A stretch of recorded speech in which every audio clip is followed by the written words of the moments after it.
In today's video, I'm riding the Japanese airline ANA on their Boeing 787 between Singapore and Tokyo. I'll be shining a light on their business class service on this exciting overnight flight, taking a look at the lounge, the seat, the service, the food, and so much more. This is the first of a super long-haul mega trip onto New York JFK. My one-way ticket cost £1,150, about $1,400 from Singapore to Tokyo and then on to New York, with that second flight in ANA's incredible The Room business class. Today I'm reviewing the first flight, Singapore to Tokyo on the Dreamliner. Let's go! We kick off today's video in the SATS lounge here at Changi Airport in Singapore. This lounge is not run by ANA, they don't have their own lounge here, but this is rather a contract lounge, and as these sorts of lounges go, it's really not bad at all.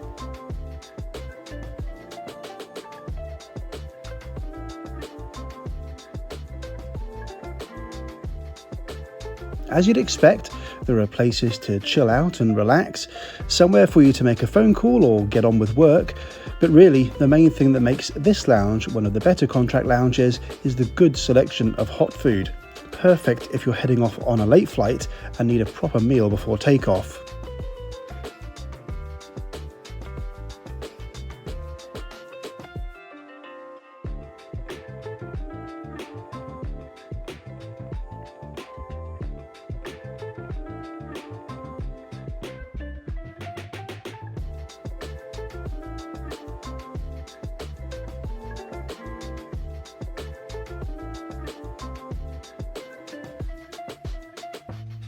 Oh, and yes, there are showers here too, free of charge.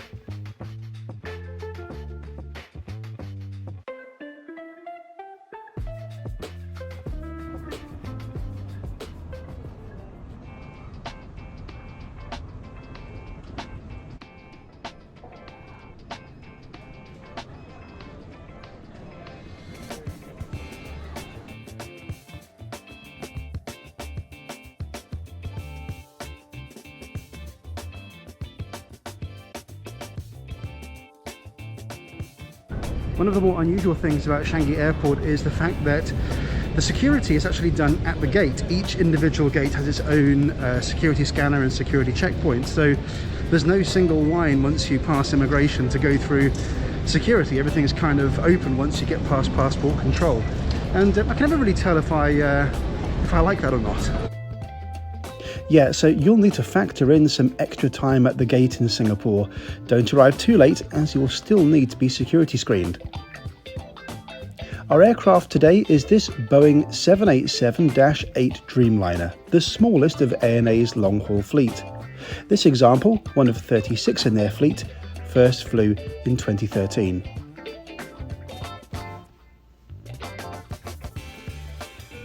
At the gate, we're treated to a rather weird manual boarding process with flip charts.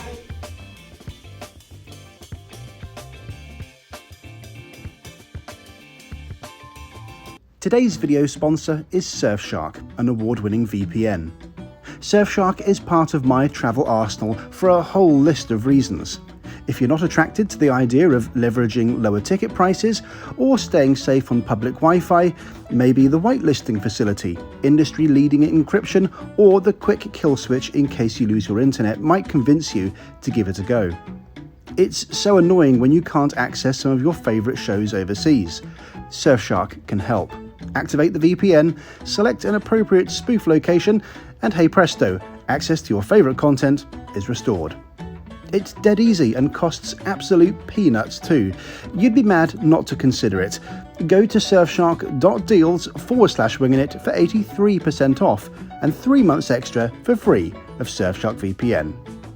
Alright, here we go, we're boarding ANA's 787-8 Dreamliner, about 6.5 hours up to Tokyo. I'm really looking forward to it.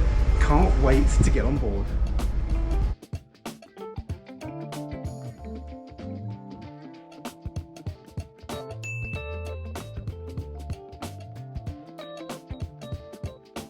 And here we are. ANA's 787 business class is laid out in a 1-2-1 configuration.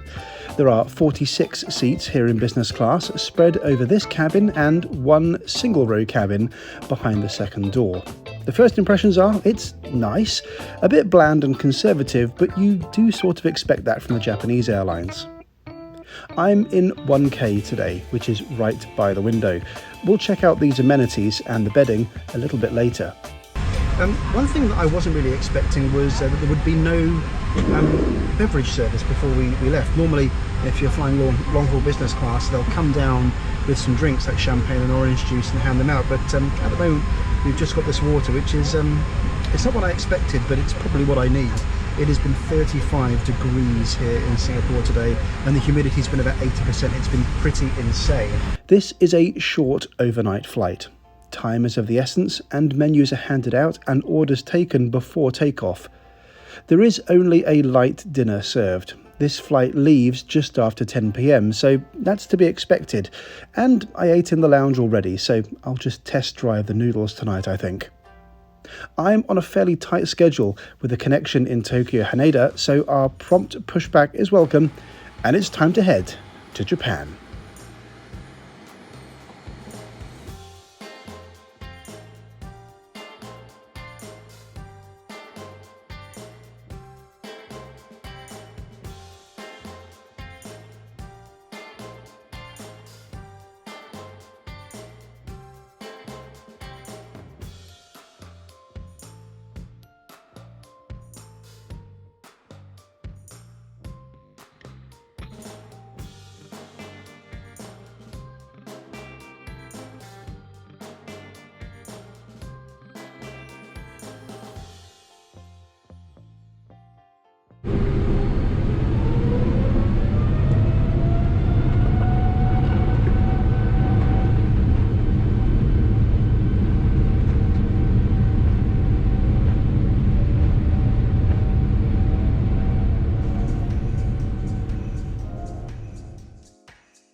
My first action when taking off is always to check the Wi-Fi. It wasn't particularly cheap at $21.95 for the flight, but it did work very well and allowed me to upload a whole heap of important stuff, so it did the trick. These seats do look kind of boring and dull, but I ended up liking them quite a lot. They're private, there's a good amount of surface space to keep all of your stuff, and if you're in the bulkhead seat like me, you get a good sized footstool as well as more storage underneath that. I did take quite a while to figure out where the power sockets were hiding though.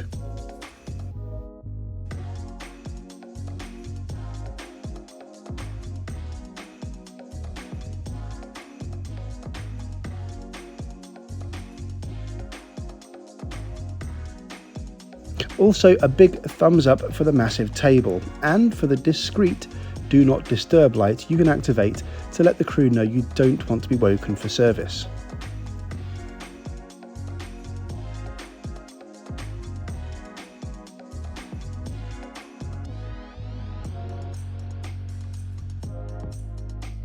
Everything on this flight happened so fast. My amuse-bouche of cheese and apricot came right after takeoff, and with turbulence predicted and the seatbelt sign threatening to come back on, I checked out the loo. So this is your standard 787 Dreamliner bathroom. We've got a loo with a view, so we can check the engine's still on, all present and correct. But one thing you can't tell from the video is that this bathroom smells absolutely gorgeous. It's a kind of lemongrass smell. This bathroom has a good set of amenities, but also includes a Japanese toilet with customizable water spray, something that's never really translated to the Western world.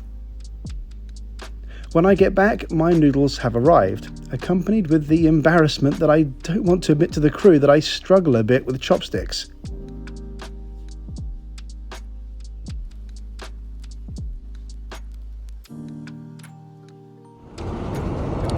So that was absolutely delicious. It really hit the spot and just what I want on a really short overnight flight. Got the ice cream and let's do the Delta Airlines test, shall we? we'll call that a pass.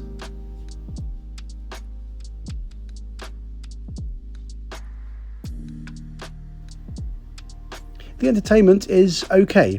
The English language options aren't that extensive, but the headphones that are given out are pretty good at least.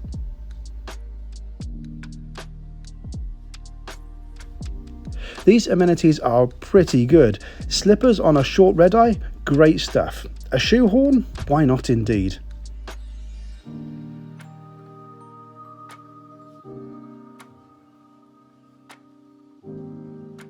Time to try out the bed, and I'm pleased to say ANA provides a mattress pad, which is absolutely excellent, and this makes a huge difference to how the bed feels.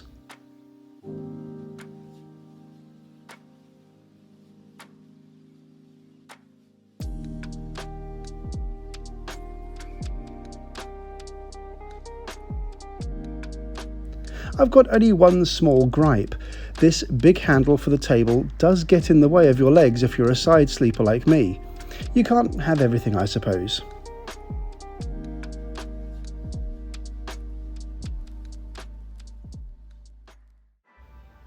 Morning comes all too soon, and I'm woken, as I asked to be, for coffee and breakfast.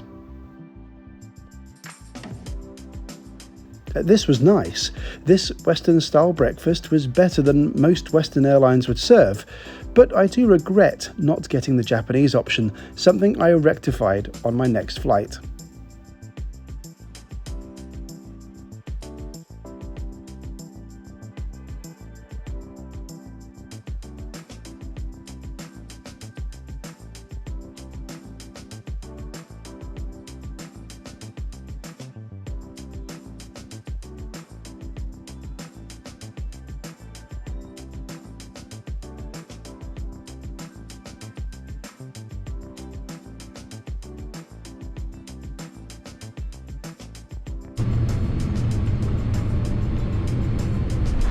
And that's it, we're down in Tokyo. Overall, a pretty solid red-eye flight and a good example of speedy, efficient service, maximising my sleep. This of course was just a taster for the main event, my 777-300ER to New York in ANA's outstanding The Room business class, and that'll be coming up next on the channel. Thanks for watching, and don't forget to go to surfshark.deals/wingingit for 83% off and 3 months extra for free of Surfshark VPN. Cheers, and I'll see you in the next video. Bye for now.